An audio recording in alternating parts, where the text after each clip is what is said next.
Hello, everything burritos. And may bago tayong bubuksan ngayon. WCF na ano ba ito?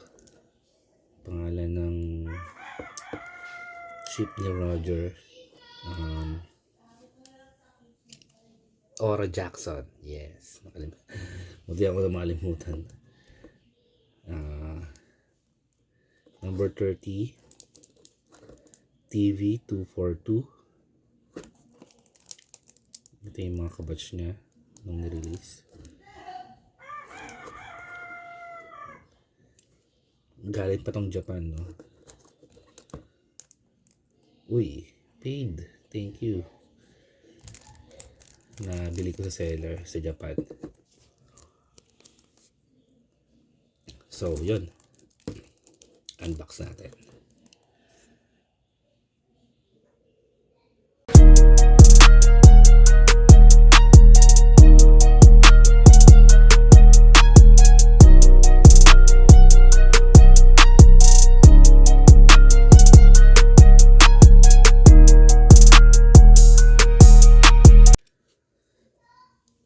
Ayun.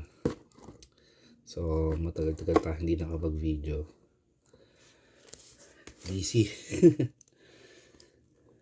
Busy lang. So, tara, buksan natin ito. Ito pa yung plastic nung naka sa store sa Japan, yung nakasabit. Open natin. Ayun, ganda, may paid pa.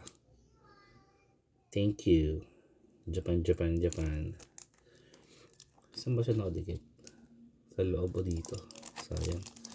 So, buksan natin.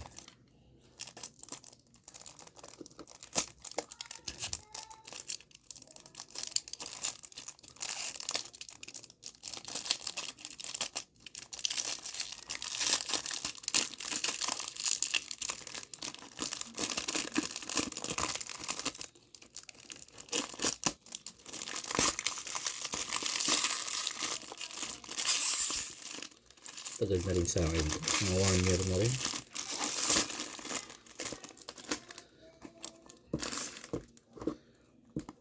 Tuntua ako na ito nung nakita ko na may post. Price na is nasa 850. Nag-down ako ng 200. Hintay ako ng 2 months. Oops. Oh. So, hindi na pala siya sealed, no? Wow.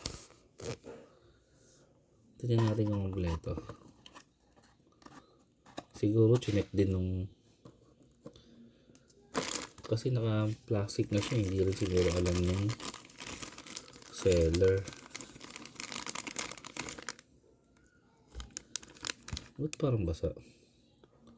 Uy.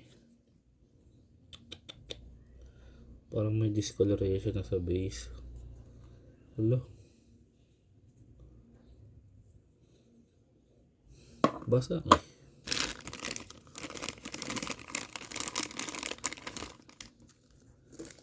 Ayun, may pagkabasa siya. Ayun.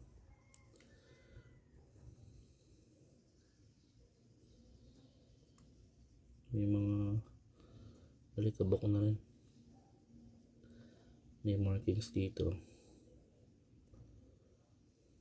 Mabasa.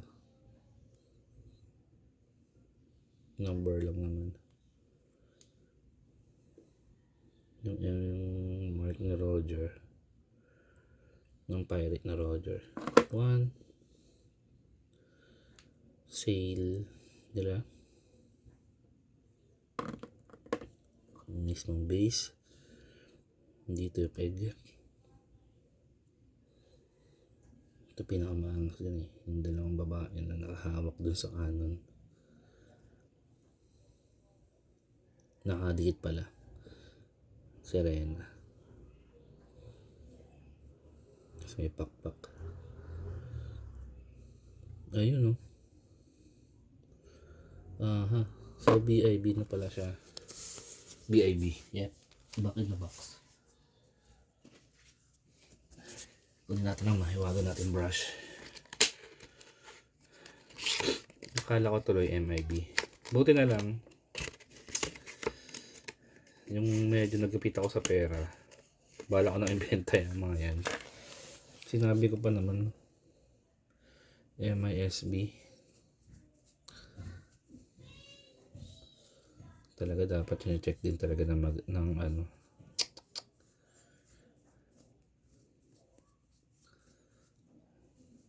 Kahit galing Japan yan, syempre hindi natin alam kung ano yung condition.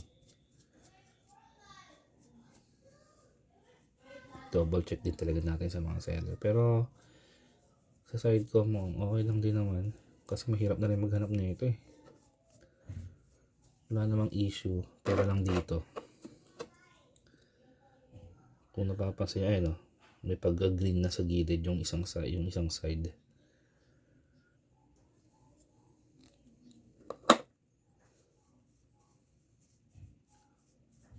Yan. Nalinis na.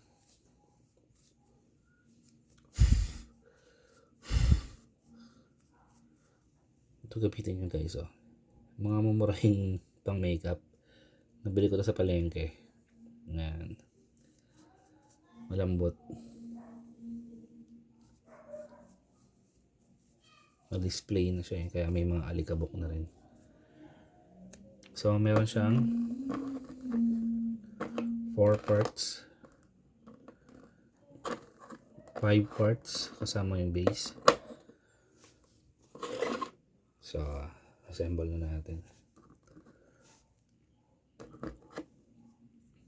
Ito dito, pinaka-sale niya. Okay naman, smooth. Pangalawa. Dito. Dito yung pinakauna. Na sale. 3 sale meron siya. Malambot. Hindi napasok. Baliktad pala ako. Tama ba? Oops, mali. Sorry. Dito pala yan. Naunahan. Yun. Ayun. Ito yung likod. Yun. Angas pa rin.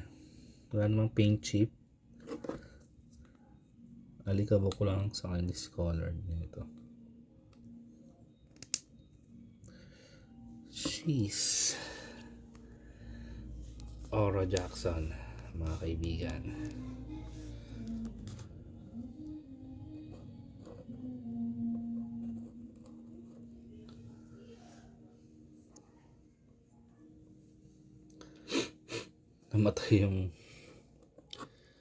Namatay yung flash natin. So, ayan. Sana nakikita nyo pa rin.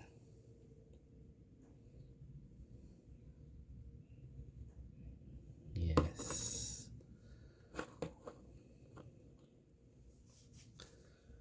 Next na natin yung isa nating Aura Jackson. Baka bukas.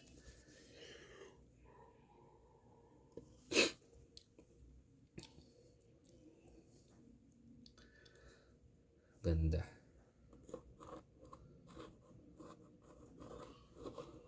Sayang na wala yung ilaw natin. Ganda, no?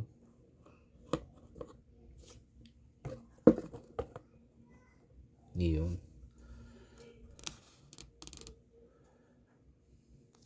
Side view. May mga binta-bintana. Front view.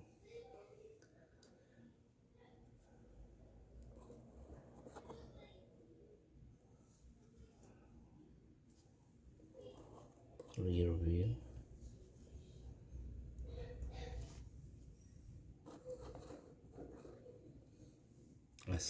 So yun ang ating Gold Roger WCF number 30 TV 242. Hindi na siya sealed. Akala ko sealed pa siya, made in box. BAB na pala. Back and box. Thank you. Thank you sa manonood at nanood na. Abang ulit tayo sa mga Gold Roger na feed natin. Or about kay Gold Roger na mga items, figures, and merchandise. Salamat ulit. Everything Burritos out.